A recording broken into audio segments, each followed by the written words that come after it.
법의곤충학자로 활동하고 있는 신상원이라고 합니다.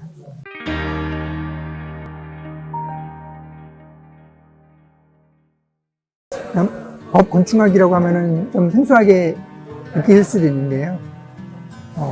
시신에서 발견되는 곤충들 중에서 시신과의 관련성을 입증할 수 있고, 그러니까 시신과 관련되고 오류의 가능성이 없는, 즉 틀릴 수 없는 정보를 알려주는 곤충학적인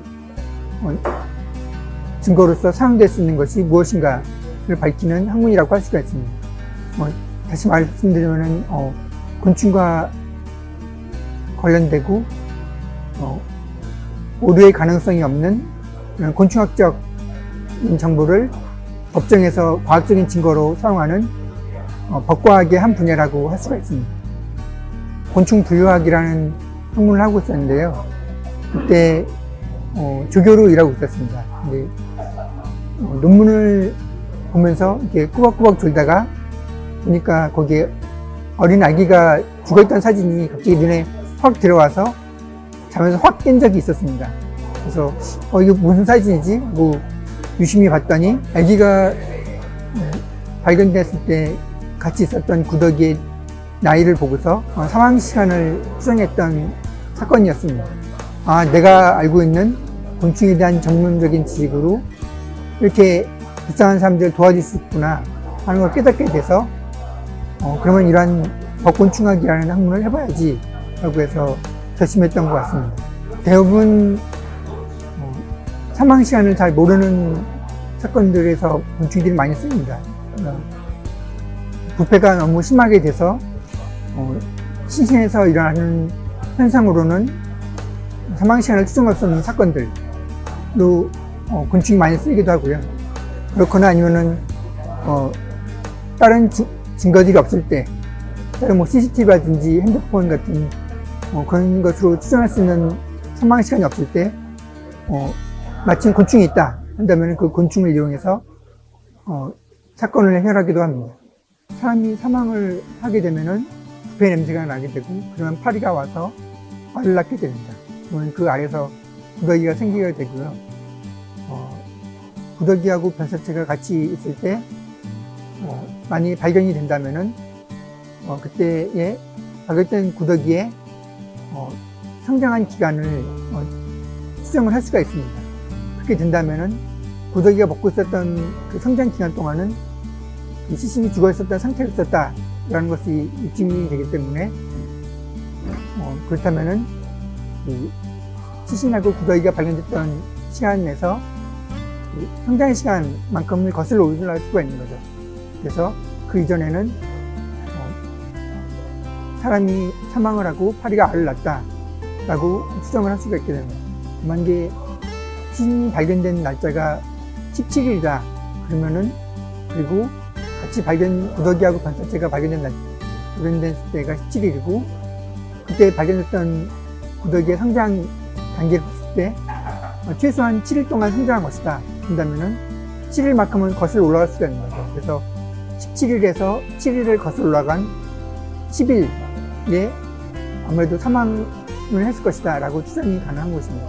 독극물이라든가 그런 것으로 인해서 사망했을 때는 또 이분이 독극물로 죽었다는 것을 알 수 있는 사망의 원인을 또 알 수가 있기도 하고요. 시신에서 발견되는 구더기에서 독극물이 발견된다면은 시신 속에서도 독극물이 있었다는 얘기가 됩니다. 즉 독극물을 먹고 죽은 시신에서는 입이라든가 위 속에 독극물이 남아있게 되고요. 그런 것을 먹었던 구더기의 장 속에서도 똑같은 독극물이 발견이 됩니다. 시신을 자기의 먹이로 생각해서 시신을 먹는 그런 역할을 많이 하고요. 또 시신의 주위에 모였던 곤충들 중에서는 마침 이제 다른 곤충들을 많이 만나게 되니까 교미하는 장소로도 사용을 합니다. 그렇기도 하고, 또 어떤 곤충들은 시신 바로 아래 밑에 자기 집을 짓고 살기도 합니다. 통으로 손주 변사 사건인데요. 그때도 보면은 6월 12일 날 이제 최초로 발견이 됐습니다.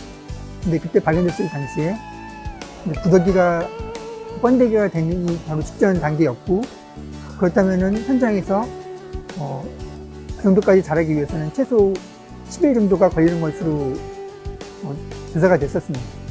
그래서 시신이 발견됐던 6월 12일에서 구더기가 성장했을 만한 10일을 거슬러 올라가서 6월 2일 이전에 사망했을 것이다 라고 추정을 했던 사건이었습니다.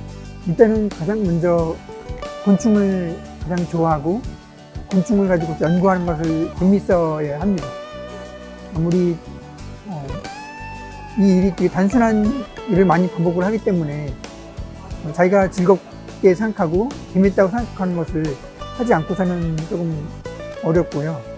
시신에서 발견되는 곤충을 연구하는 거기 때문에 곤충에 대한 전문식을 갖춰야 됩니다. 그래서 그리고 또 시신에서 나오는 곤충이 어떤 종이다, 무슨 곤충이다라는 것을 먼저 알아야 되기 때문에 곤충 분류학이라는 학문을 먼저 해야 되고요. 벽곤충학이 많이 이렇게 알려지기 전에는 과학수에서 구더기라는 것은 되게 징그럽고 없애버려야 될 그런 존재였습니다. 하지만 지금에 와서는 되게 중요한 증거로 쓰일 수 있는 소중한 존재가 되는데요.